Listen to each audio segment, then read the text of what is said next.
Okay, so that's Process Builder. Again, another cool idea. Phoebe, this is just a work in progress. This is the idea of this async driver I mentioned before. It's not done, it doesn't work yet. There's just some code, the code is public, it's on GitHub. The process, this driver was just slightly started by our company a long time before because we needed some things that were not on driver. Right now the development is stalled, it's not progressing. However, if someone would be interested, please contact me. The idea was async and reactive by design. I mean, the idea is very cool. It's no longer one of our priorities. We cannot dedicate more time to it right now, but we will help anybody willing to jump in. It is async and reactive by design. It's using RxJava for reactive Java. And the idea is to target a cluster, not just a single server. For us, no longer Postgres is a single database. It is a cluster typically running on replication, streaming replication configuration.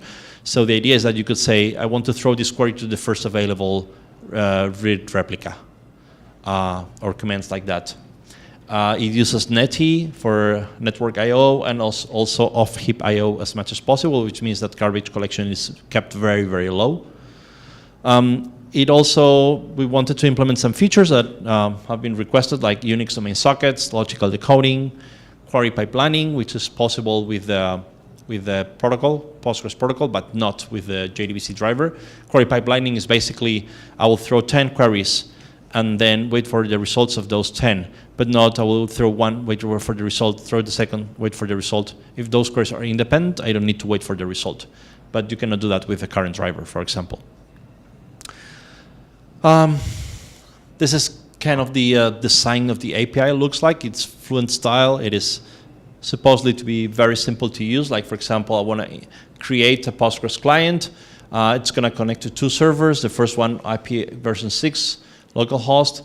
The other one there, this is a host specification. Then I say I want to connect to all of them, not to the first one. That's another one. Like, try to connect to all of them, but then keep only the connection that succeeded the first. And then I init it, and then I subscribe to events that coming from these connections. In this case, just the connection being established itself. So this is what it currently works. So not useful for production, but if you want to hack on drivers and reactive Java and asynchronous event programming and all those really cool things, let me know. Another idea for connecting to Postgres is to wrap the libpq. libpq is a Postgres C library. And by using GNI in Java, you can connect from Java to C code. And so there's libpq. libpq can do anything to Postgres. So wrap it in Java, and you're good to go. And this is not a stupid thing. I've seen this technique used on a commercial product in the Postgres world, inside the commercial product. Indeed, it was used to precisely implement logical decoding and streaming replication, because that was not supported in the JDBC driver. So it makes some sense. There's also, if you want to do this, there is a library called Swig, which more or less automates the process of creating these mappings between, these GNI mappings between C and Java. And Swig basically takes a library, a C library, and creates a wrapper in Java to automatically create the library. So it's very simple to use. This is a blog post. You can read on how to do this. By the way, again, this presentation is also online. If you go to SlideShare, yeah, slideshare.net/8kdata, or I'll put this in here.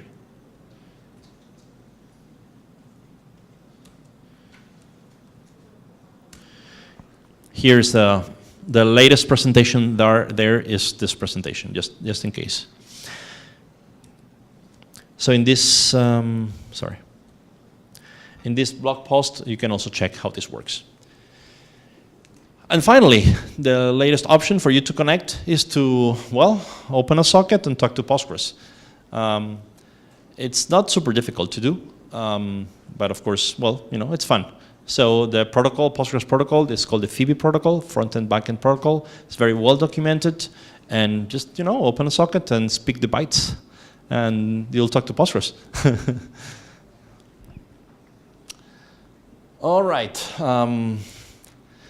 little bit about performance. We'll still have some time. Okay. There was a previous presentation which I did last year in St. Petersburg conference, which was about trying to measure and analyzing the performance about Postgres and Java, basically using Postgres with the JDBC driver. The full presentation, which I strongly recommend you to have a look at it. I'm a little bit biased because I did it myself, but other than that, I think it was an interesting topic.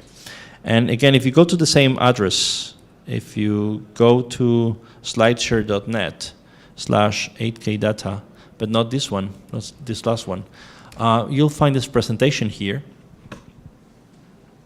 Oh, by the way, I'm running out of battery, but I think it's... No. Thanks.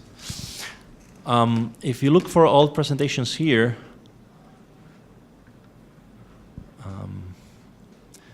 this one. Well, you go to slideshare.net/akdata when it loads. So it's a full presentation about performance. And, okay, well, you know where it is. So slideshare.net/8kdata. Their Java performance, very simple. So this presentation basically did some very simple tests.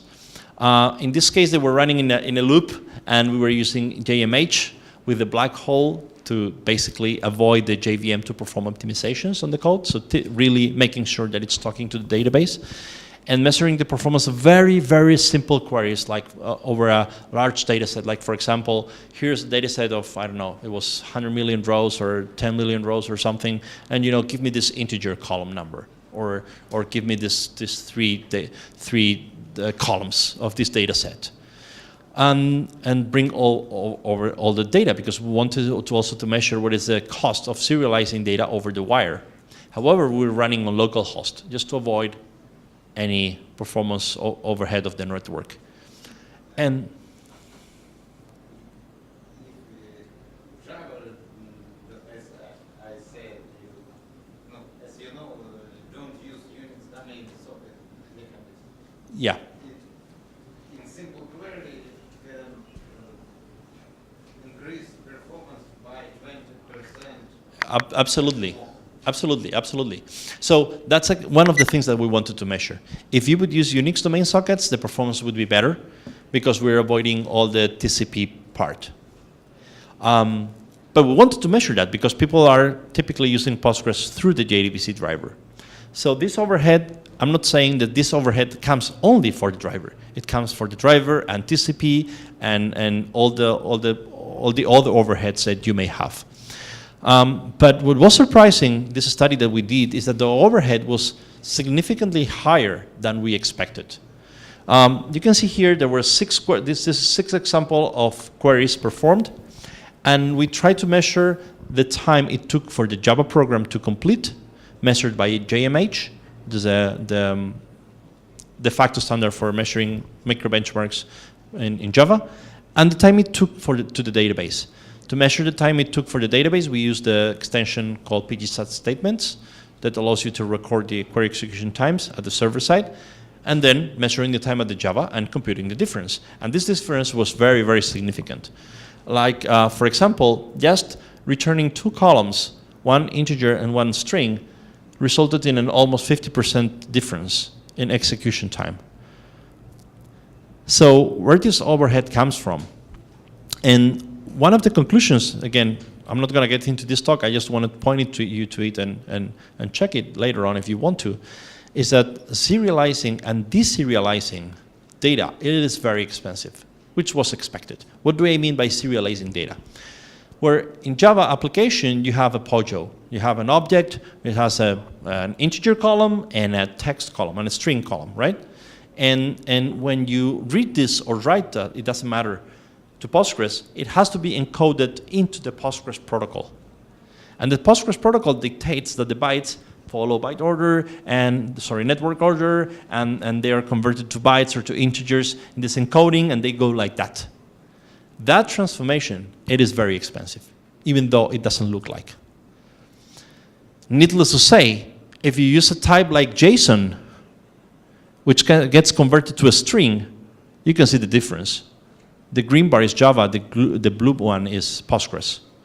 So serializing and deserializing JSON, or even JSONB, because JSON and JSONB are sent over the wire as text, reparsing that and recreating the JSON structure becomes extremely expensive.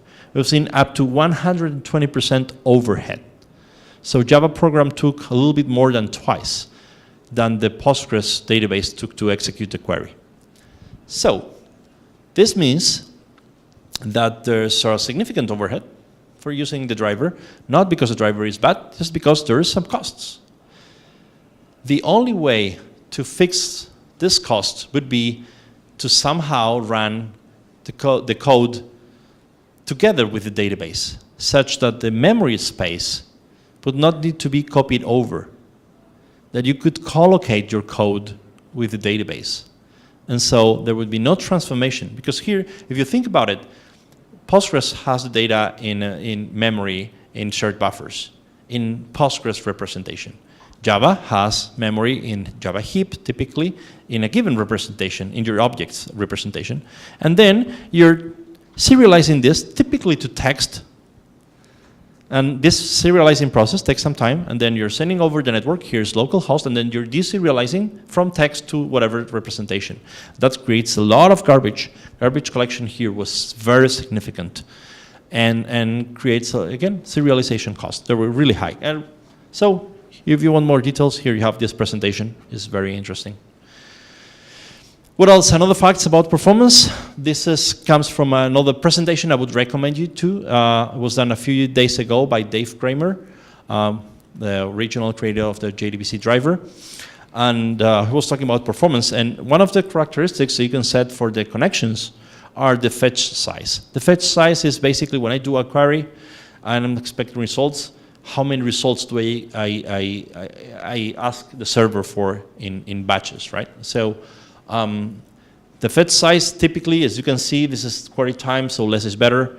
Bigger fetch sizes give better performance.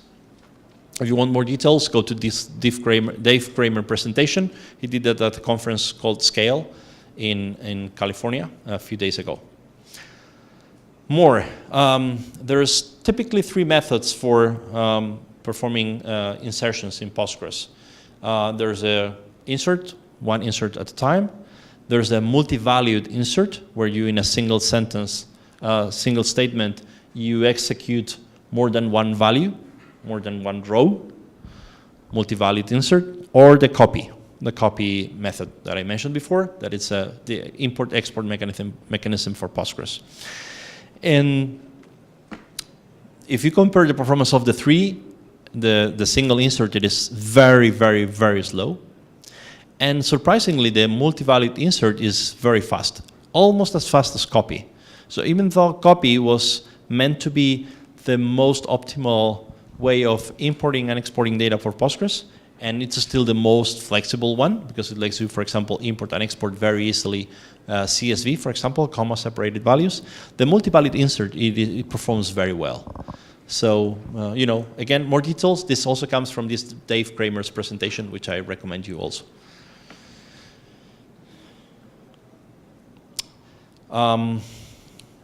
The process builder, this is the demo I did. So I'll skip that over. Hickory and Flexipool, already commented on this, so I won't get into more details. By the way, Flexipool was done by Vlad Misea, which is an expert on JDBC, and he has written a book I also recommend it to you. It's called High Performance Java Persistence. So it's a very interesting book too. I did that already. A little bit about ORMs before finishing this talk. I'm not going to get into this topic. It's a little bit polemic. I did a presentation about this a long time ago, called To ORM or Not to ORM, in Postgres conference in Ottawa, 2010. But what I would say today is, I think that my opinion ORMs are as good as they allow you to throw powerful SQL to the database. And they allow you to do this in an easy way. So for me, the biggest problem of using ORMs is if you use them to limit yourself only to the most common subset of SQL that is available for all the databases that are supported by those ORMs, which is typically a very small subset. SQL is very big standard. There's many features in SQL, and not all of them are supported by all the databases. So not all of the ORMs expose all those capabilities as part of the ORMs, in which case it limits you significantly. I always tell this example. For example, Discuss, which is this comment platform, they were presenting comments on a web page, and comments follow a hierarchical structure. There's parents and children of the comments.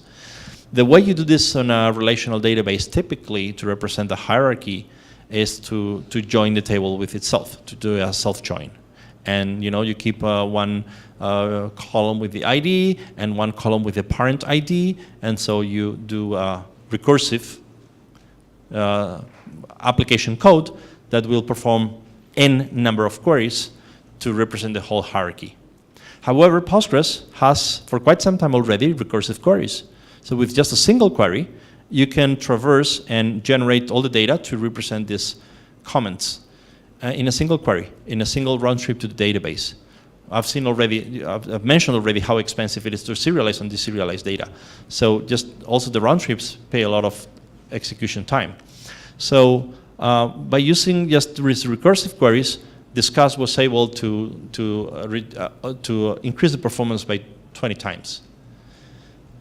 So if you use an ORM that does not support recursive queries, you're limiting yourself. The same goes with window functions and many other capabilities that modern SQL provides. So, which by the way, if you haven't seen it, go to a website called Modern SQL by Marcus Binnen, which has many tips and about the SQL available in modern databases, modern SQL. So ORMs are as good as they allow you to do things that you can use the power of the databases. Because after all, a database is just an abstraction layer that provides some features that will make your program smaller and simpler. If you need to write all this application code, it will take you much more effort, much more development time, and probably much more bugs. So you use all the capabilities of the database. If the ORM allows you to do that, excellent. If it doesn't, I would say no. So what, in my opinion, is one of those layers that will allow you to do this?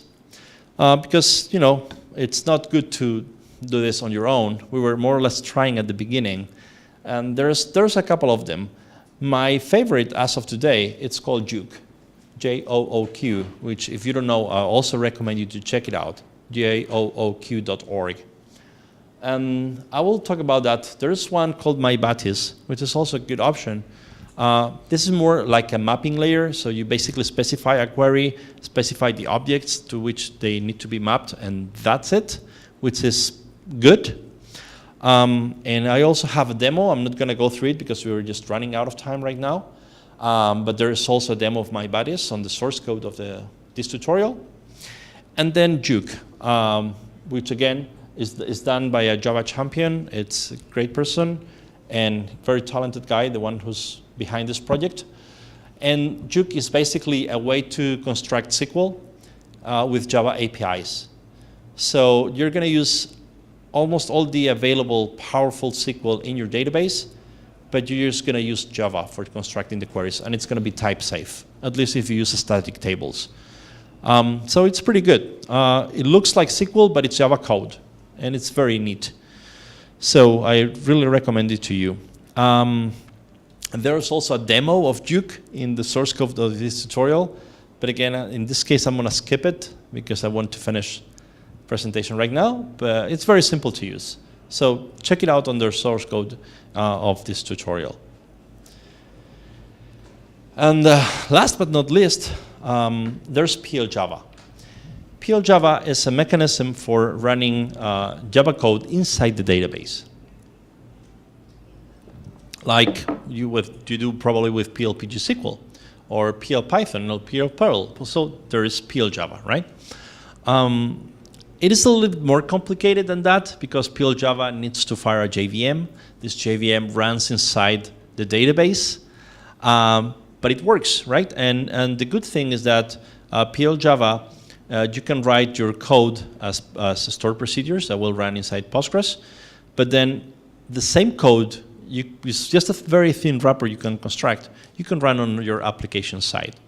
So someone was asking me before at the break whether I would recommend to run the business logic code inside the database or outside the database. And well, my answer is that it depends on your use case.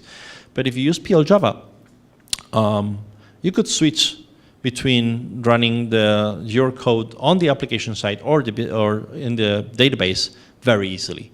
So that is an interesting use case. The PL Java started a long time ago, and the problem is that development stopped for a while, I mean several years, but then it came back last year. So, so right now it's more or less in good shape. It doesn't support Postgres 9.6, but it does support Postgres 9.4 and 9.5, and Java versions 6 to 8. Other than that, it is a little bit cumbersome to compile, install, and run. I mean, not big deal, but you know, it's not trivial. But then it works, and it works very well. And it's also very fast with a caveat, which is that the first invocation you do to PL Java per session, it will start the JVM, so it will be a little bit slower. After that, the next invocations will already have the JVM started. I'm talking about the JVM started inside Postgres, okay? So subsequent calls will be faster.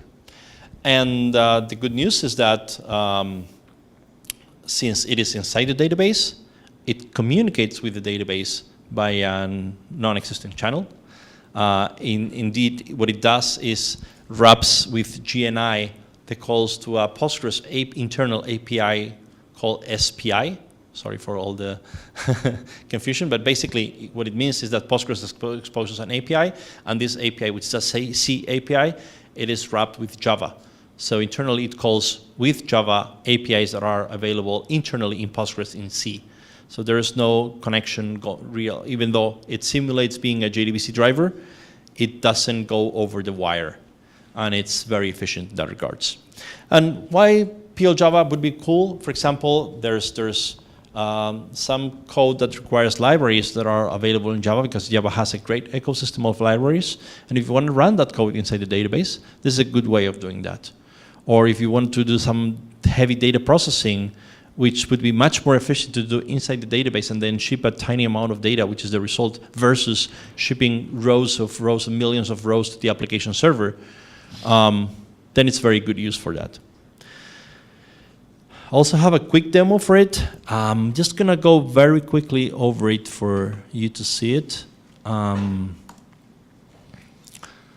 before we finish. It's gonna be here.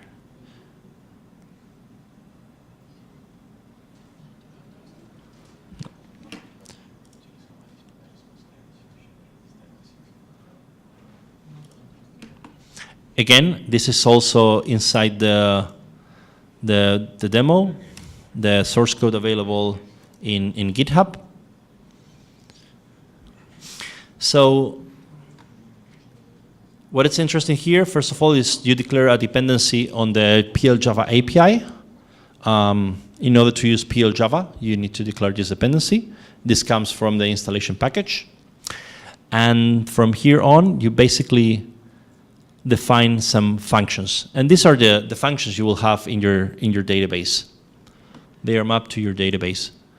And so this add function will create a function called get countries languages, which will receive an integer argument. And this means that it's going to return a set of records. And then you provide the implementation here. Or this one will retype a custom type. So it will provide a set of country languages, this function. And again, you provide the implementation. The implementation is a simple API, get result set, close, implementation, or this one, which provides a set of strings. So the interface is return an iterator of strings. And again, this is what is the simulated interface. It is very, very simple. Once you create this, I can try to demo how this works. I have here, would you mind helping? Okay, thank you. So in this case, I am connecting now to Postgres 9.5. Postgres 9.5, which should be here. Okay. And I connect to this database.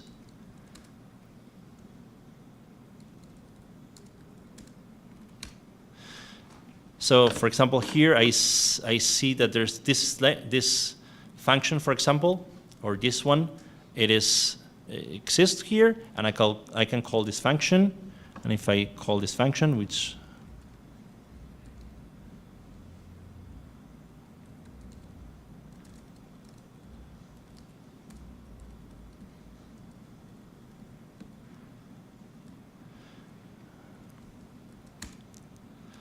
here I have the answer, right? So this function works, right?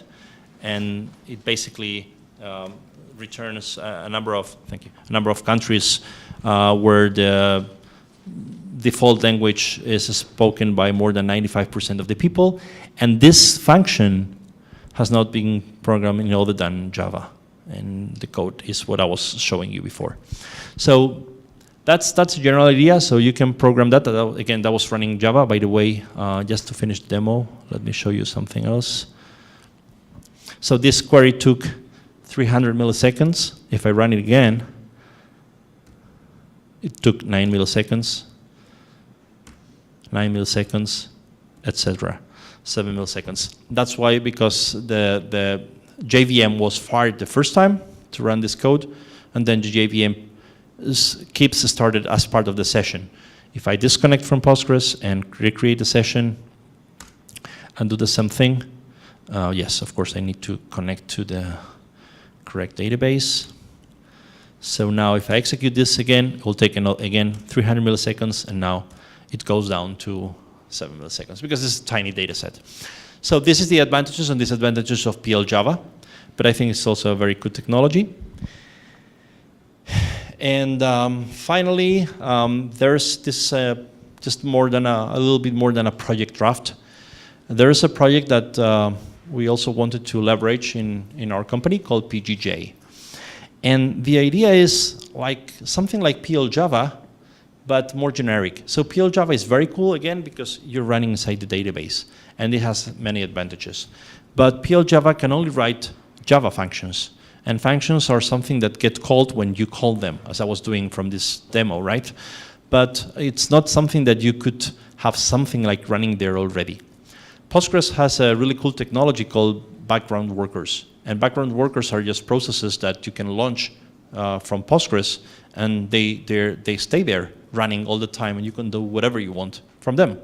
So we want to launch a JVM inside one of these background workers, and similarly to what PL Java does, wrap the SPI, which is again this Postgres API, with Java to provide calls to the database behind this interface. So in other words, you could have permanently running Java code inside the database without having to react to the call of a function. And this is PGJ. It's not done. It's just some bits are started. And again, if you would be interested in helping with this, please let me know. And so far, so good. Almost in time. If there's any further question, I would be happy to answer. Is it possible to load some libraries into PL Java? If you can include libraries into PL Java, if they're Java libraries, of course. Yeah, it's Java. Will they be the same for the server, or I can load it per database? So the question is whether those libraries need to be loaded per database. Yes, they have to be loaded per database.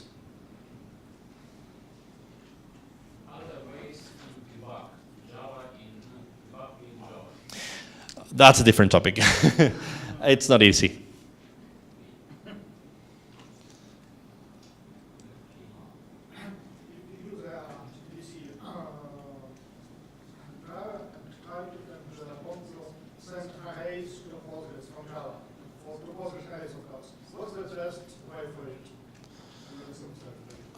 If it's a simple array, there's a set array method that works well.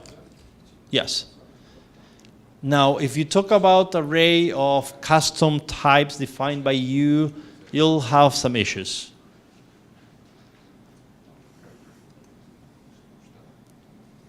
But normal arrays, yes, this is a set array, get array. Very simple. More? Well, okay. Thank you very much, everybody, for attending. I'll be around these days anyway. Thank you.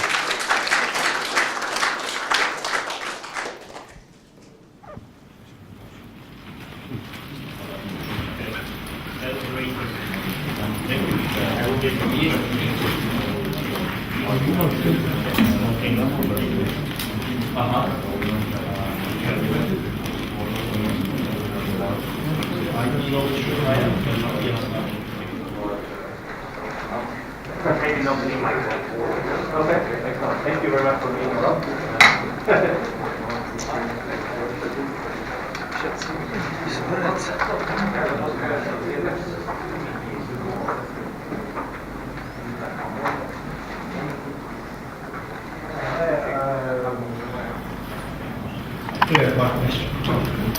Sometimes ago, I looked into a PGR code from second Postgres. Yes. And I see not only data from the logical application, but also some request for feedback. Yes. Should I make some additional effort with modern GDBC driver to handle this feedback? With logical. Right now, it handles. Do you hear me? No. Okay. Thank you. Thank you very much. Nice to see you. Yes. So, logical decoupling requires you to send feedback to the server. Because logical decoupling opens a slot. The slot is a pointer to the string. If you don't tell the server, hey, I've already read this, it can shorten the slot. yes, I mean, exactly. If you do that, if you don't do that, the slot will start growing and growing and growing, and that's pretty bad. Many things can happen on the server. Bloat, it can run out of space on PGX log, and it can eventually stop. Right? So, there is a mechanism on logical replication to send the feedback, and it is already implemented that in the driver. If you see the code, there is one method that says basically, I've read up to this LSN, send this feedback to the server. So that's already done. What PDR does is that PDR does more things on top of logical decoding. Apart from the obvious HA, it does more because logical decoding does not decode DDL. And PDR, for example, uses a mechanism which are called DDL triggers to use the DDL triggers write what is generated by the DDL trigger to a special internal table that will get logically decoded. That wasn't clear for me. It's some new information. Okay, so that's the way. It's very hackish, but it works. So as long as only data changes are propagated via logical decoding, we'll transform DDL changes into data changes. How do you do that? With DDL triggers, and then writing to an extra normal table, which is internal to PDR. Can we see data changes before we start our logical decoder connection In the past. In the past. So, short answer, no. Longer answer, if. When you create slot, you create slot. So to use logical decoding, you need to create slot. When you create slot, the slot gets created today. Now, if you have an other open connection in the past, from that open connection you can do what is called export snapshot. which basically will generate an identifier of the snapshot that that multi-connection has. So let's say you open a connection now and start a transaction. I have wall with data which I need, but I don't have any connection. And I connect to a server and want to see changes before. I understand, but as far as I know, you cannot do it. The only option is you start a separate connection. That separate connection, you do this, export a snapshot, it's a function, export a snapshot, and that will give you a snapshot of that connection, and that you can import in another one. So the only way would be to open now a connection and leave it open there, or whatever you want, export this snapshot and use that in the future. It's a hack. Yeah, call it the way you want. You mentioned before that we need close all resources. Yes. Connection is a resource, statement is a resource, and so on. I am a bit new in Java, Okay. and I noticed some connection I have closed in my program, but statement I didn't.